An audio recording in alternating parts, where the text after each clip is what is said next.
What's up, everybody? What's up, MGTOW?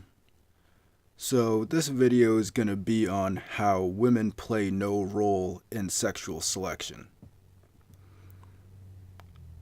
Now, if you're familiar with any of my videos, you might have noticed that one of the themes in my videos is kind of trying to disprove some of the observations made by Darwin and his cohort of evolutionary, I guess you could say, philosophers or scientists, depending on how you want to look at it.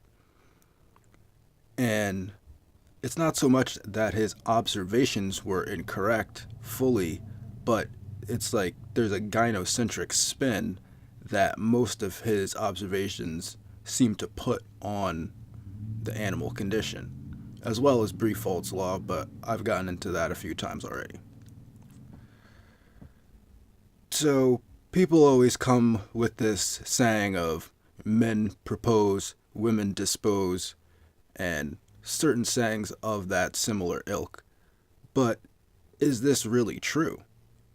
Because there's much more evidence proving that, in fact, men initiate the sexual process completely, and male-on-male competition is actually what selects for sexual access, and has very little to do with what the woman does.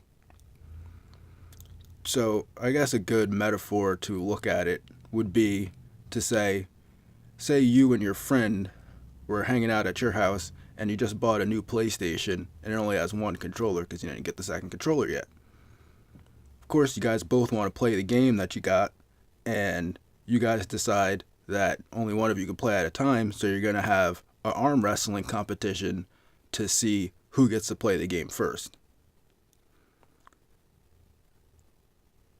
So, of course, you guys both want to play the PlayStation, and you're going to have an arm wrestling competition to see who gets to play first. But I'm trying to figure out at which point in this process does the PlayStation select for who's going to play the PlayStation? Because it doesn't. The PlayStation is simply there. And I mean, I guess a good way to put it is taken from Karen Straughn's reference that the PlayStation is a hypo agent. It's not actually doing anything in the situation. It's just waiting to be played. And now, while females do have intrasexual competition within themselves, mostly in the form of beauty contests and other contests, civility contests and things of that nature. But for the most part, males are in charge of the sexual selection. Even in this gynocentric world that we live in now, what's stopping men from marital rape, quote unquote, and approaching women is other men. Women are not stopping men from approaching other women. Women are not the main brunt of the police force and military that stop men from having sex with women against their will. It's men.